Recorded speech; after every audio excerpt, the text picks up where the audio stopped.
A Működők Egyesület az IOM segítségével hosszú távú programot tud indítani nekünk, és 2 varrógépet sikerült megvásárolnunk, amely már egyébként egy jó ideje itt van nálunk, de a program az azért indul most, mert szeretnénk az új évet ezzel indítani, hogy nagy segítséget tudjunk nyújtani majd a közeljövőben a roma és nem roma anyukáknak, esetleg lányoknak, fiataloknak, de csatlakozhat hozzánk bárki. Napkorról is és nem napkorról is, bárhonnan. Nekünk most segítségünkre egy menekült anyuka, aki megtanítja nekünk a varázs csínyát, bínyát. Ő elég régóta varrónő és nagyon ügyes a szakmában. Ez azzal a tervünk, hogy szeretnénk majd iskolásoknak, az itteni iskolásainknak esetleg tornazsákot varni, az óvodában is szeretnénk ezzel segítséget nyújtani. És azt beszéltük meg a munkatársainkkal, hogy szeretnénk összegyűjteni a lányokat és asszonyokat, és velük együtt ötletelni arról, hogy milyen lehetőségek nyílnak majd nekünk ezzel meg. Azt reméljük, hogy összekovácsolja majd még jobban a csapatot, nagyon sok munka, folyamatot szeretnénk mi is megtanulni ezáltal, mert nem igazán ismerünk még a varázssal kapcsolatos dolgokat. Reméljük, hogy mindenkinek tetszeni fog ez a munka, amelyet be tudunk majd ide most hozni napkorra.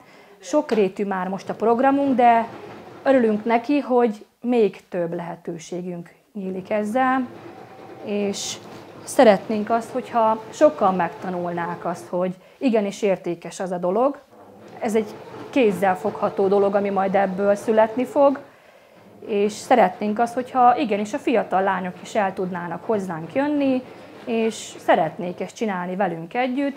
Idősebbek is itt vannak velünk, és ők is szeretnék ezt támogatni. Mi Ukrajnából érkeztünk családommal, Kárpátaljáról, Beregszászi járásgátról. Családommal érkeztem, mindjárt februárban 3 éve már, hogy itt vagyunk napkoron. Nagyon jó hely, szeretjük ezt a települést, és boldogok vagyunk itt.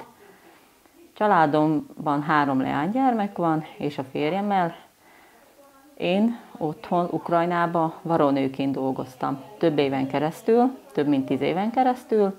Nagyon szeretem a munkámat, nagyon szeretek varni. A varázs nem csak egy szakma, vagy hogy akarok varni, hanem tudni kell, és szeretni is kell. Aki szeret varni, az boldog lesz, és öröme lesz benne. A varázsnak sok hasznos dolga van.